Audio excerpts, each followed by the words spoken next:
Now, if you're going to do your portrait series as the same medium with different subjects, you could always do the profiles. Some of you really enjoy doing the profiles. If you have your family at home, you can even do them while they're watching TV, but you could do each of your family members. But you might choose to do the profile. In that case, you would use the same paper, the same medium, which is the same pencils, and keep everything the same size, all of your proportions like that. And you could do profiles. If you're doing children, contact me and I'll help you with proportions because children proportions are different. But you could do a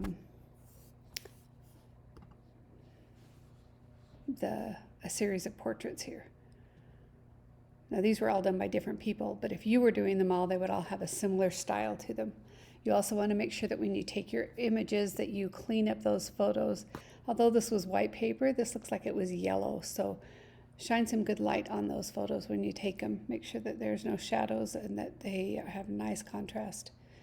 And one of the other assignments we did was on toned paper. These are portraits on toned paper. Using, instead of charcoal and white charcoal, this is colored pencil using French gray pencils in black and white. These are not in a series, but you could do a series of these. In that case, you would use the same background, the same paper for all of yours instead of different paper, but that would be another fun one too. Different people, but using the same method and the same medium. And you can see this one's a rougher paper, so that's why I say use the same paper for all of them.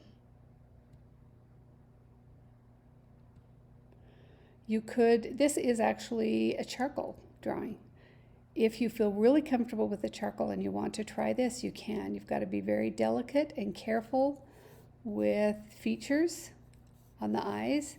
Now, if you're doing a character, it may work really well with that. So you need to look at what you are doing and see what will work best with that. See if you want to go that direction.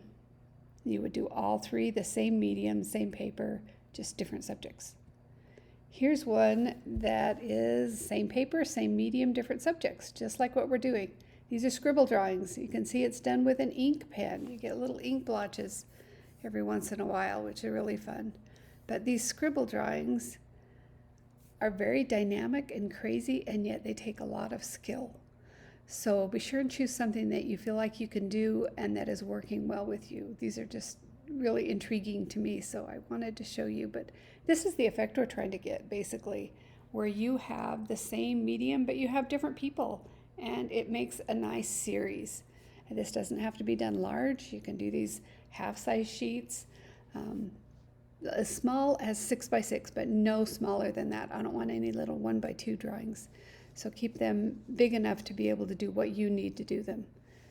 Sometimes it's harder smaller, sometimes it's harder larger. So you need to look to see what you're doing. Anyway, this will be a fun thing. So if you're going to do this method and you need help, contact me.